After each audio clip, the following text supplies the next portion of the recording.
que se interessavam e tinha conhecimento de tudo que estava sendo feito, né? E quando era para ser entregue a primeira carta, que eu fui junto, não só eu, foi eu, a filhinha, a Odete, não sei se foi, para entregar para o Freitas Nobres, não sei se vocês ouviram falar desse deputado, né? E lá essa carta, gente, então a gente tinha muito medo, mas também tinha muita coragem. A gente chegou até lá e levou a carta, essa carta foi divulgada na Hora do Brasil, foi lida em Brasília, foi falado, então foi fechado a 9 de julho por causa da carta, o rádio 9 de julho. Então, gente, aí o que a gente, que foi feito? Tudo uma coisa que eles queriam saber quem era chefe. Isso para todas as mulheres que iam para a rua, que iam para todos os lugares, quem é o chefe? E a gente sempre aprendeu, não tem chefe, é um grupo muito grande que está aí, revoltado com essa situação e que não tem nome. Nome é o povo que está revoltado com tudo. Uma vez nós fomos com uma abaixo-assinada dessa, lá na rodoviária antiga, que era lá na Júlio Prestes. E chegou lá, tinha que ir as mulheres, e a gente sabia que ia presa, né? Então, a gente chegava lá com a abaixo-assinada e falava assim, olha, cada um leva a abaixo-assinada, fica 4 ou 5 perto, quando alguém for, assim, souber que está sendo perseguida pela polícia, ou alguém faz perguntas, porque era tudo apaisando, né? Vocês não deixam levar, porque se levar ninguém sabe se volta e para onde vai. Aí tá lá nós com os abaixo-assinados, conversando, que a gente tinha que conversar, cada pessoa que assinava. Aí o cara chegou e falou, escuta aqui, de onde vocês trouxeram esse papel? Aí chegou mais outro, ele falou assim, enquanto vocês estão aqui, ó, nós estamos umas 200. Ele falou, olha, então, vocês somem daqui porque a gente vai levar vocês presa. Mas como ele viu que era muitas, ele dispensou a gente, mas a gente conseguiu catar muita assinatura e levar, e essa assinatura valeu para levar 1.300.000 assinaturas para Brasília, né, gente? E lá em Brasília também fomos perseguidos, que a gente acompanhou junto. Então, todo esse processo foi um processo, assim, de educação política, de educação da mulher conseguir sair de casa e fazer as coisas. Ana, queria só falar, a primeira carta que foi escrita, em 73, parece que ela também está aqui fora, né? Então, esta carta foi assim, bem no início do Clube de Mães. Então, foi num clube de mães que fazia parte de Vila Rema, se chamava Nakamura. E elas levantaram lá esse problema. E foi trazida para aquela coordenação que eu falei, que era ainda naquela época menor, né, porque tinha menos grupos. E elaboramos uma carta, esta carta aí, e o pessoal concordou, e aí ela foi para frente, né? E foi nessa hora que também foi levado para o deputado, para Dom Paulo Evaristo Alves, que ele leu, e Rádio 9 de Julho foi fechado, ficou muitos anos, eu nem sei quando foi aberto, se alguém se lembra disso, mas ficou muitos anos fechado por causa desta carta.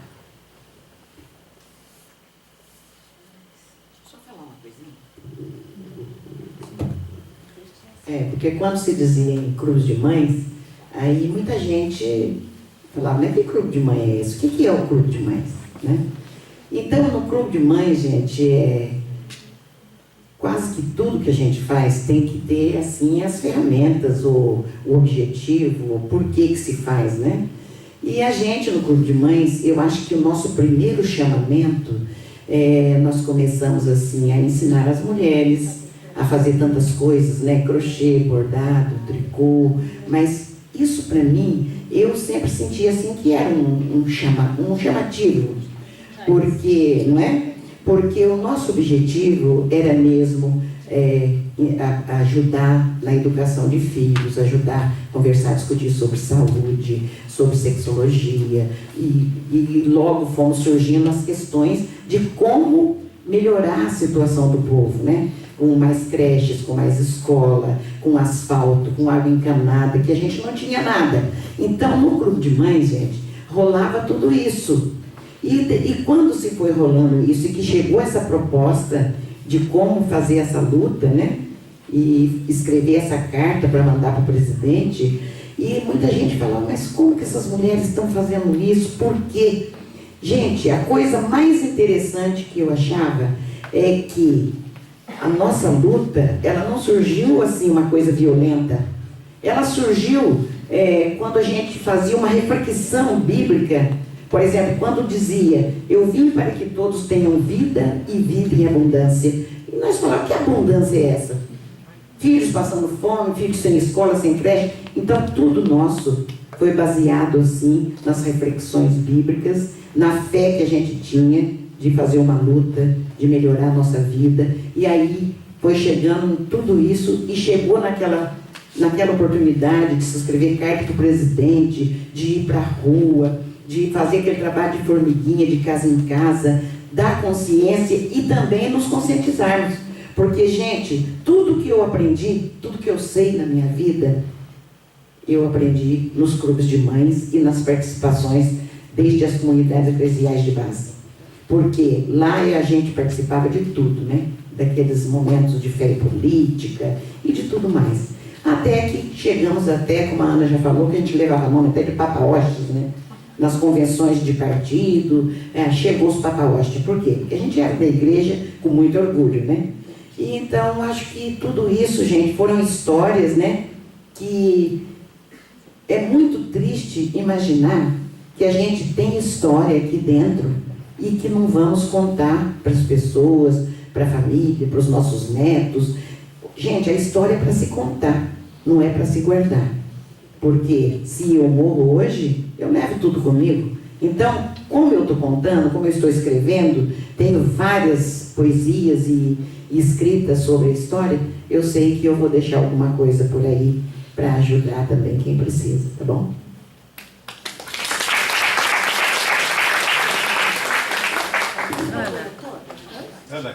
Ana Clara, eu queria ter feito um pedido à mesa, pena que a Wanda e a Maria José saíram. Hoje, com a experiência que vocês têm, toda a história construída, num outro momento, né? Nós estamos vivendo 30, quase 40 anos depois.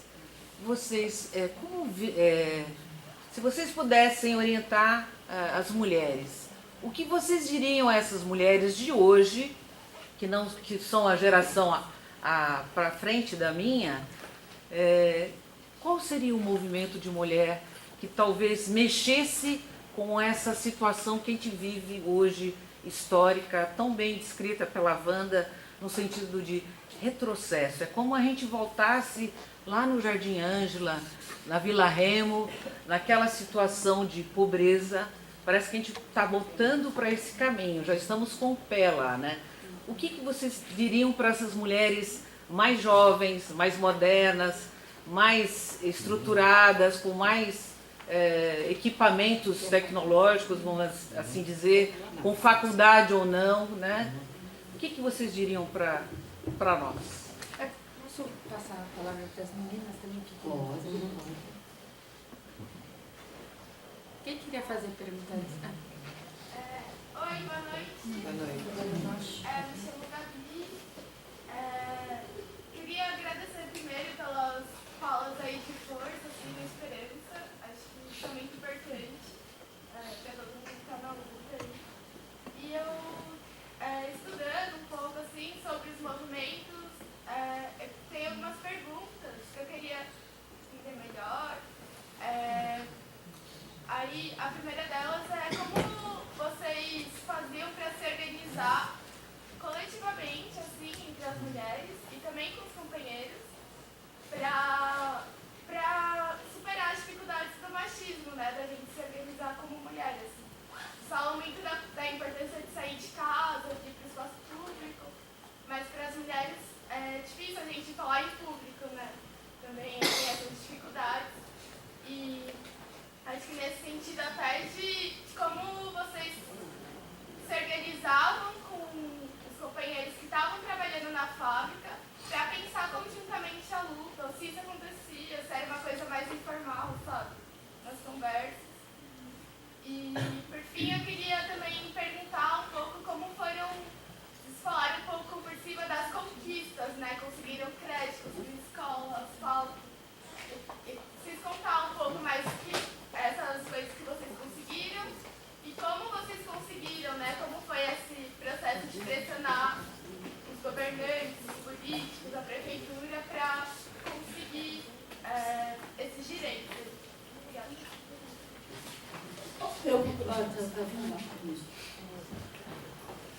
Na verdade, assim, eu ia provocar que falasse um pouco do santo, porque eu estava percebendo que a moçada estava um pouco boiando. Então eu queria só completar um pouquinho, se vocês me permitem. O rapaz que perguntou acabou de sair. Eu ia exatamente porque eu vi lá fora eles perguntando. Para quem está aqui dentro, eu acho que assim, sem essa vivência que elas tinham com ele, eu era jornalista na época, só contextualizar que foi um marco, exatamente quando se começou a cobertura jornalística da época do final da ditadura e do começo da mudança, passa exatamente pelo enterro e pela morte, sabe, de Santo Dia. Mudou ali. Quer dizer, se elas tiveram o privilégio de conviver, eu sou da geração de jornalistas que começou a conseguir escrever sobre o que era ditadura a partir da morte dele. Então, eu acho que a moçada tem que... Isso hoje está na internet, é fácil de descobrir, de pesquisar no Google. Eu acho muito importante que vocês conheçam esse momento, essa passagem, porque foi fundamental para a abertura política do país.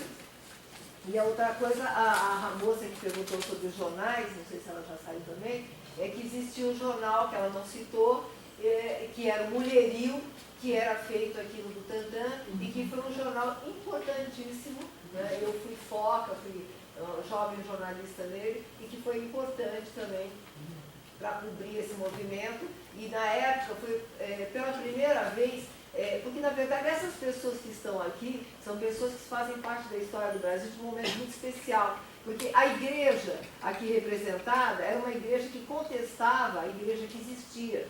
A gente tinha o Dom Paulo Evaristo Aires, mas você tinha toda uma força de igreja contrária, tanto que a 9 de julho foi fechada, e que tinham muitos padres contra. Você tinha um movimento de mulheres que começava a se organizar, né, e que não era forte. Então, imagina fazer política, você não tinha mulheres dentro de sindicato, né? As mulheres começavam a batalhar espaço em sindicato, as mulheres começavam a batalhar espaço em sociedade amigo, as mulheres tinham que abrir espaço no casamento. Então, assim, a gente está diante de pessoas que fazem parte de uma história fundamental que tem que ser escrita. Eu quero parabenizar a Ana Clara e toda a equipe, né? A gente tem um trabalho chamado, um seminário que a gente faz, que a gente busca exatamente a convivência de jovens, hoje com a história do Brasil, para isso, para conhecer. Porque isso é importante a gente reverenciar a memória de quem faleceu, mas vamos aproveitar enquanto o pessoal está vivo para a gente beber. Então, parabéns a quem organizou, e era só esse pitadinho aí. Eu acho que tudo que aconteceu foi coisa assim que, pra gente que estava lá na periferia, só de convidar a Dona Maria, a Dona Antônia para sair de casa, não adiantava, né? Falar, vamos sair, não. Aquilo que o Odete falou, a gente fazia como isca. Você não quer aprender a bordar, quer costurar ou conversar? Então, sabe? E aí, lá no Clube de Mães, tinha 2 momentos. Um momento que a gente fazia um crochê, um tricô, e outro momento que a gente ouvia uma leitura. Tinha um livro que chamava A Mulher, Objeto de Cama e Mesa. Não sei se vocês já ouviram falar, né? Então a gente fazia essa leitura e discutia. Tinha mulher que queria bater na gente, porque falava assim, olha, eu quero que o meu marido manda em mim, eu não quero que eu manda no meu marido. Porque lá eles achavam que nós ensinávamos as mulheres a mandar no marido, mas não era. A gente ensinava as mulheres, não nós. Elas se despertavam que elas eram gente, que ela que educava o filho e a filha, só que ela lavava, passava, arrumava e cozinhava. E aí a gente começava a ensinar para a mulher, ensinar não, discutir, ela mesma conseguia acordar e a despertar. Ah, eu não vou lavar a cueca do meu filho, quem vai lavar é ele.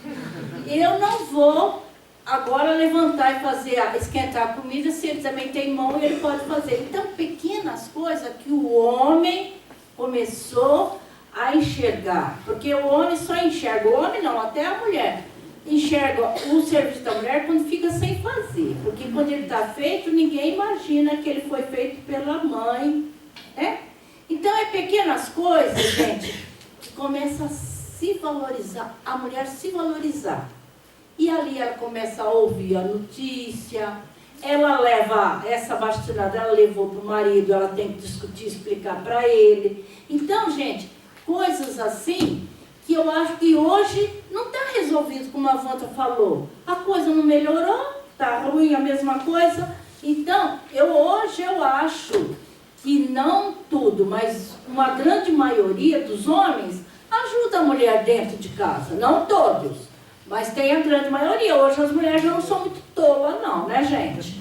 Então, eu acho que a mulher, hoje a mulher, se ela apanha, é porque ela é sem vergonha, né? Porque se ela tem um pouco de vergonha, a minha mãe já morreu, já faz 50 anos. E ela dizia assim, que a mulher que apanha uma vez, tudo bem, mas que apanha a segunda é sem vergonha. Então ela tem que apanhar a primeira, e o homem morre de medo da mulher, gente, vocês nem imaginam. Porque assim, nós reuni as mulheres lá no Clube de Mães. Lá no posto de saúde, o que a gente fazia? Saía 2 mães, ia lá conversar com as mulheres enquanto esperava a hora do atendimento. E o que a gente ensinava para elas? Nem era nós. Como que é a sua vida? A mulher começa a contar, a outra ouve, o que acontece? Então, a própria educação das mulheres faz com que é assim, então a gente se desperta e começa a aprender. Eu acho que a gente só aprende com o outro, e aprende quando a gente consegue a ter consciência e saber que essa mudança vem de quem? De nós. E eu falo assim, que é muito difícil tirar a mulher dentro de casa, mas é mais difícil pôr ela dentro de casa depois que ela tem consciência. Né? A hora que a mulher tem consciência, ela sabe que a casa é muito pequena e ela faz parte dessa sociedade, desse mundo, dessa educação que ela educa o filho e a filha, né? Então eu acho que é isso. E eu acho muito importante que a gente vá até lá, não fica só aqui nos livros, mas se a gente consegue formar um grupinho. Vamos bater papo, é grupo de bate-papo, sei lá o nome. Bom demais. Mas a gente sair um trabalho de consciência para educar, aquilo quando irrama e começa a dar frutos. Então eu acredito, aqui hoje tenho certeza que alguma coisinha deixou, né, gente? A gente não é nenhuma, tem receita, mas eu acho que a gente tenta passar aquilo que a gente aprendeu e que pode ser útil para o futuro. Eu acho tudo que a Ana falou, né? Se faz no dia a dia, e na convivência e tudo. Mas além disso, mais tarde, quando ela ganhou o nosso trabalho, nós também fizemos encontros, vamos dizer, o tema era feminismo. Porque nós mulheres nos submetemos, porque somos oprimidas, porque sempre o homem tem razão. Então a gente já aprofundou um pouco isso, chamávamos assessoria, houve grandes encontros em Jardinândia, por exemplo, e a gente discutia isso um pouco para nós mulheres também tomar consciência, porque a gente educou os homens assim, não é? Os filhos da gente. Então vai se transmitindo. Então nós também tínhamos que tomar consciência, né? Que a gente traz dessa cultura, o está dentro de nós. Então, isso nós trabalhamos bastante, mas com assessoria, né? Trabalhamos porque a gente, porque tem essa dominação, porque a mulher é submissa, porque ela acha que tem que fazer aquele trabalho, não é um homem, que ela não é capaz para fazer isso. Isso nós trabalhamos bastante com gente assim, que estava mais por dentro do assunto, né?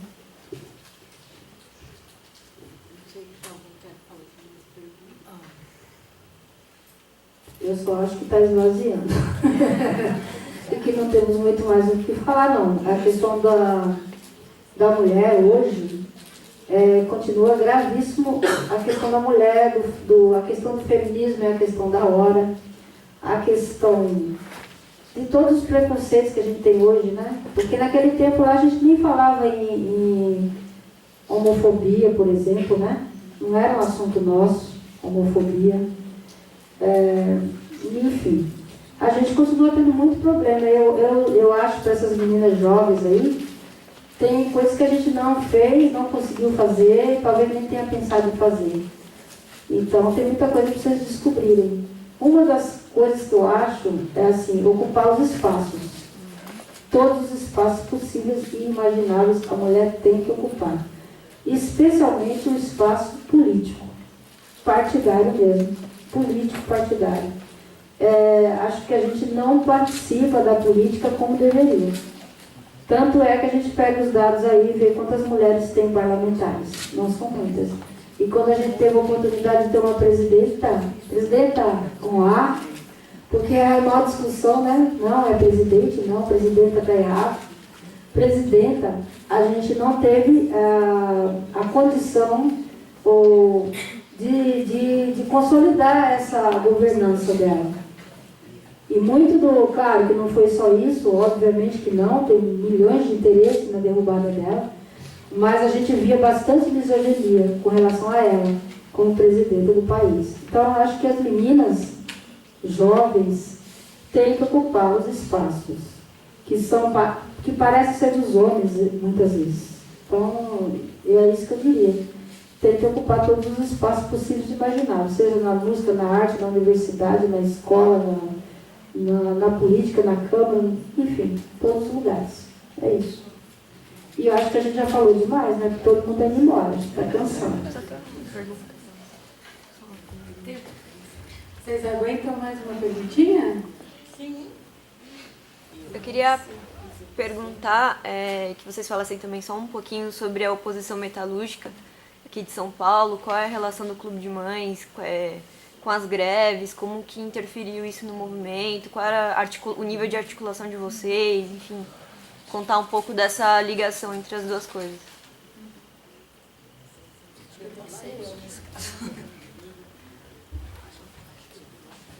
Assim, a gente tinha uma oposição metalúrgica com muitas variantes, né?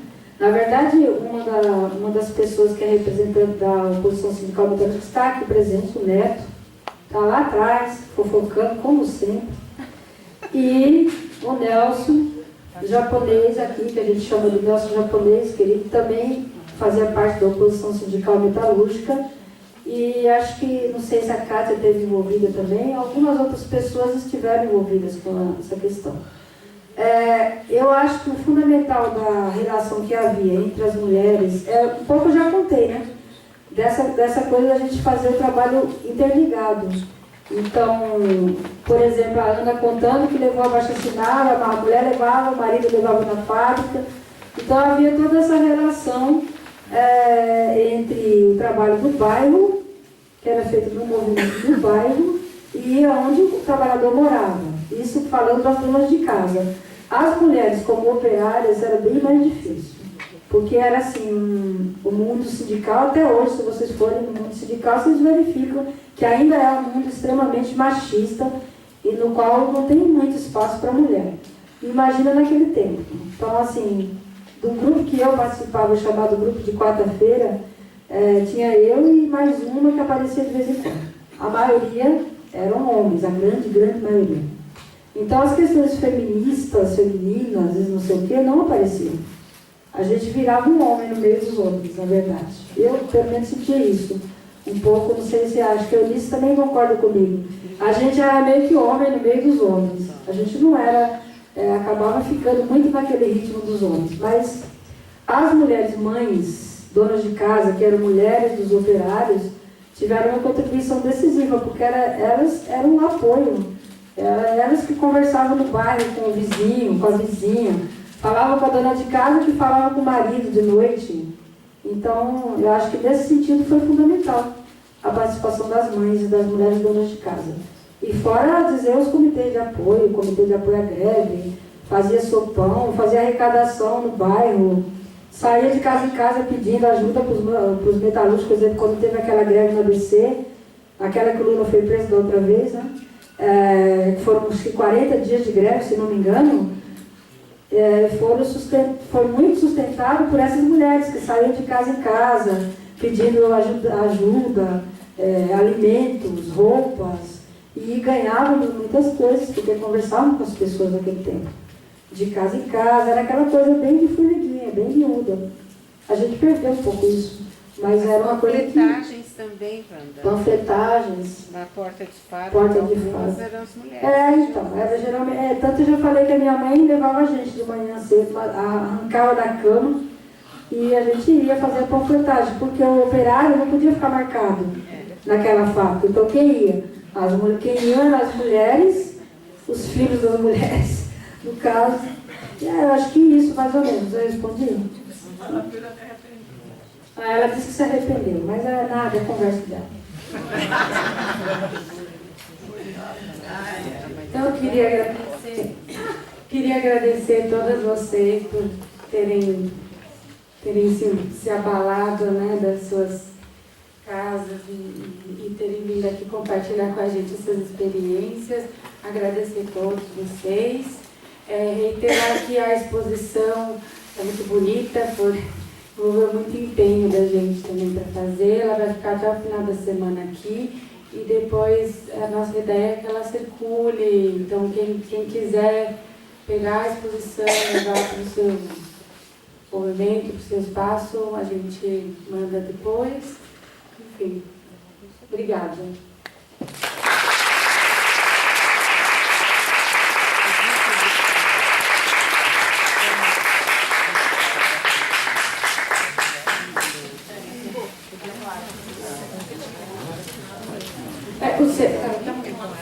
Os certificados estão numa mesa ali no fundo, quem precisar depois é só passar.